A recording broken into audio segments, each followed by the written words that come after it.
Give announce ചെയ്ത വീഡിയോയിൽ ഈ ഒരു സാൻറിയോ ക്യാരക്ടറിൻ്റെ ഈ ഒരു സ്റ്റിക്കർ നിങ്ങൾ കണ്ടിട്ടുണ്ടാവും. പക്ഷെ ഞാനത് പറയാൻ വേണ്ടി അങ്ങ് മറന്നേ പോയി. പിന്നെ ഞാൻ ആ വീഡിയോയിൽ റെക്കോർഡ് ചെയ്തിട്ടുണ്ടായിരുന്നു, പക്ഷെ അത് നിങ്ങൾക്ക് കേൾക്കുമെന്ന് എനിക്കറിയത്തില്ല. അതുകൊണ്ടാണ് ഇങ്ങനൊരു വീഡിയോ ഇട്ടത്. ഞാൻ വാങ്ങിച്ചത് ഈ ഒരു സാൻറിയോ ക്യാരക്ടറിൻ്റെ 20 രൂപയുടെ ഈ ഒരു ഷീറ്റാണ് കേട്ടോ.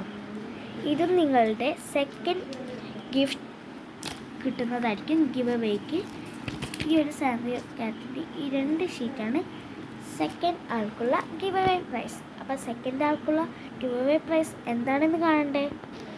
ഇതാണ് ഗിവ് അവേയിലെ സെക്കൻഡ് ആൾക്കുള്ള ഗിവ് അവേ പ്രൈസ്. ഫസ്റ്റിലാക്കോ ഈ സ്റ്റിക്കറും ഈ സ്റ്റിക്കി നോട്ടും ഈ സ്റ്റിക്കറുമാണ് കേട്ടോ അവർക്കുള്ള ഗിവ് അവേ പ്രൈസ്. ഞാൻ കഴിഞ്ഞ വീഡിയോ കാണിച്ചതാണ്. ഇനി സാൻറിയോ ക്യാരക്ടർ കാണിക്കാത്തത് കൊണ്ട് മാത്രമായിട്ടാണ് ഈ ഒരു വീഡിയോ. അപ്പം ഗിവ് അവേയിൽ എല്ലാവരും പാർട്ടിസിപ്പേറ്റ് ചെയ്തോ.